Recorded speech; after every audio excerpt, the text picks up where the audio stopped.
Hi and welcome to Smart Investment Consultants. Today I want us to talk about money. I was seated somewhere and there was a conversation about money, and this was a Christian gathering. And I came to understand that there are so many misconceptions in Christianity about money and about wealth. I decided to do a bit of research on what does the Bible says about money, about wealth.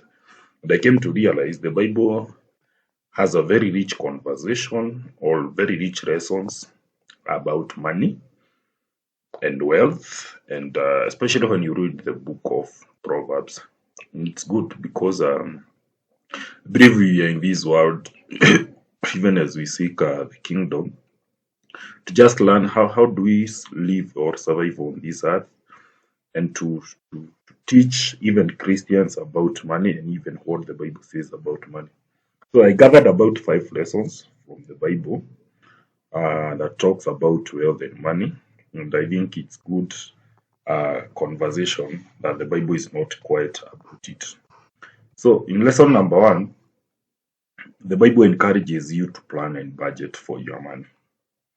When you go to the book of Proverbs 21 verse 5, and the Bible says that the plans of the diligent lead to profit as surely as the hates lead to poverty. So when you have money or you expect to get money, don't be in a hurry. Sit down and plan for that money. And how are you going to plan for the money? Make sure that you develop a budget. Luke says that suppose one wants to build a tower, won't you first sit down and estimate the cost to see if you have enough money to complete it? Just think about it. You want to grow rich, you want to make money, but you are not developing a budget. You are not sitting down to estimate the cost. What shall I do about this? How much will it cost me? That is why it is important to have a budget. So the Bible is very clear about budgeting and planning for the money. Then the other lesson is about saving. The Bible is not quite about savings, and it is very, very important as a Christian to build an emergency fund. Looks at what Proverb 6 to 8 says. Very popular verse that says, "Go to the ant, you sluggard, consider it and be wise. It has no ruler or commander, yet it stores its provision in summer and gathers its food at harvest." So when you have money, do you always think about a day you do not have money? Or do you just utilize the whole money and hope that tomorrow God will provide? You see, the book says that God provides to the birds of the air. But here is an ant, a very small animal that knows when it is summer, there will come rain. During the rain, the ants cannot move. They are able to gather food that they utilize during the summer. Very interesting, the Bible is saying it has no ruler or commander. So if you wait for someone to come and help you to save, or you are waiting like people who are employed to be deducted pension so that you are introduced into savings, the Bible is saying, "Oh, and you learn from the ant." That is the ruler or the commander who will help you into that. But the ants, they do that willingly. Again, if you have ever met an ant, the amount of the food they carry, according to you, when you look at it, is very, very little. But they gather it, they come for more, they come for more, and they have enough. So it never says that you don't have enough money to save. Save little by little, and when emergencies come, you'll have enough for the summer. Bible is not quite about debt. Uh, I don't know, this is something that is affecting everyone. So what does the Bible says about debt management? The Bible says avoid bad debts. If you scroll through this channel, you see a video I've done on what is good debt and what is bad debt. The Bible says avoid bad debts. Read the book of Proverbs 22 verse 7. It says the rich rule over the poor. The borrower is slave to the lender. If you get a bad debt, then you become a slave to your lender. So it's always good before you borrow, ask yourself, the debt that I'm about to incur, is it a good debt or is it a bad debt? Will it make me a slave or will it make me to rule over the others? I think when you go to that video, you learn more about what is a good debt and what is a bad debt.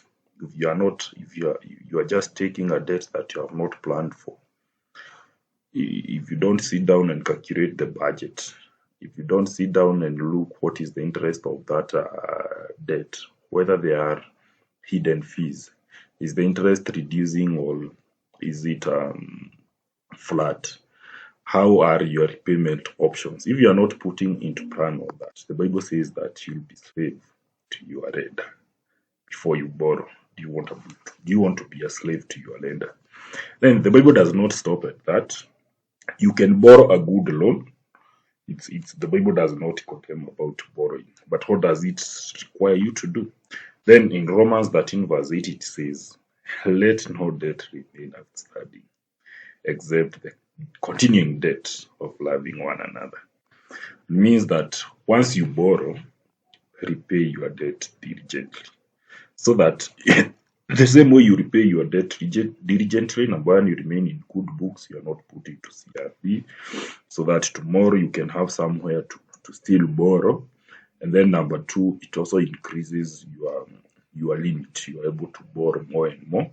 Therefore, you're able to build yourself and you can be able to rule over the poor.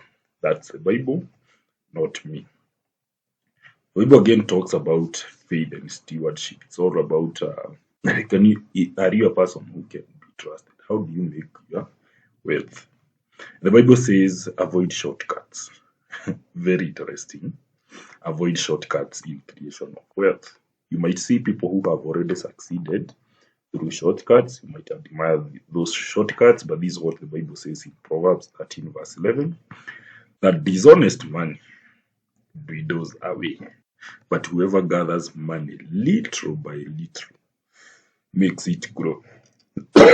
Excuse. I know most of us we are all desiring to make it. If we can make it tomorrow, the better. But the way to make it, let it not be a dishonest way. There are so many dishonest ways. You think you will gabble and that you make so much wealth. What happens? You just become an addict of gambling. You keep on saying, I will win tomorrow, I will win tomorrow. Why don't you just avoid those dishonest ways of making money? Whatever God has enabled you to work with your hands, just gather it little by little and make it grow. And surely as he says that he bless the work of your hands. Lastly, the Bible talks about money diversification or about investment. When you invest your money, what does the Bible says about it? Is that invest your money in different avenues. That means you should not invest your money or you should not put your money in one basket. Try as many avenues as possible to be able to invest your money. Why? Look at Ecclesiastes 11 verse 2. It says that invest in 7 ventures. Yes, in 8. It even encourages you to add 1 in 8. You do not know what disaster may come upon the land. We have seen banks collapse. We have seen investment schemes collapse. You need to be very careful about what investment scheme you are putting your money into. Before you say, I'm going to utilize this money market fund, I'm going to utilize this platform that will help me, my investment grow. Number one, it's good also to even seek a financial advice. Is it wise? Is there a future in that kind of investment vehicle that you want to board? Number two, don't put all your money in one. Because when that bank collapses, even if, for example, the central bank has a way of bringing that bank into account, it takes time, and by that time, maybe your wealth has disappeared. You have invested in land, for example, only. We saw a case of what was happening. Buildings were being brought down because maybe the land that was you had invested in is a riparian land or is a road reserve.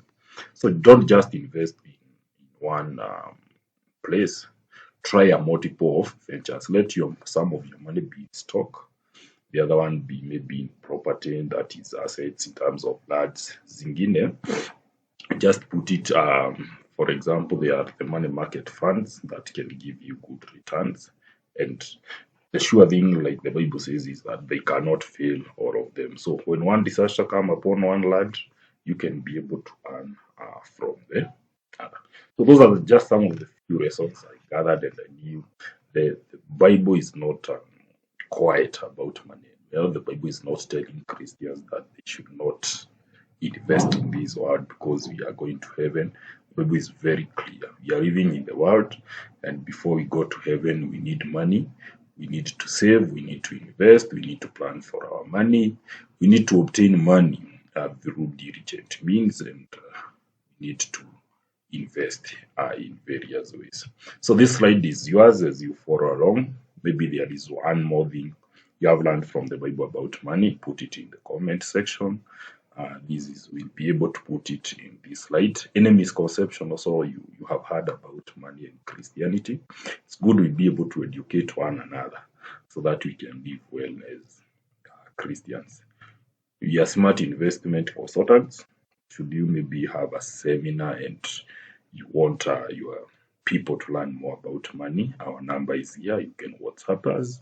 You can call us. We'll come and have the conversation about money so that even as we grow spiritually, we also grow financially for the benefit of us and the part of our faith. Thank you. See you in the next video.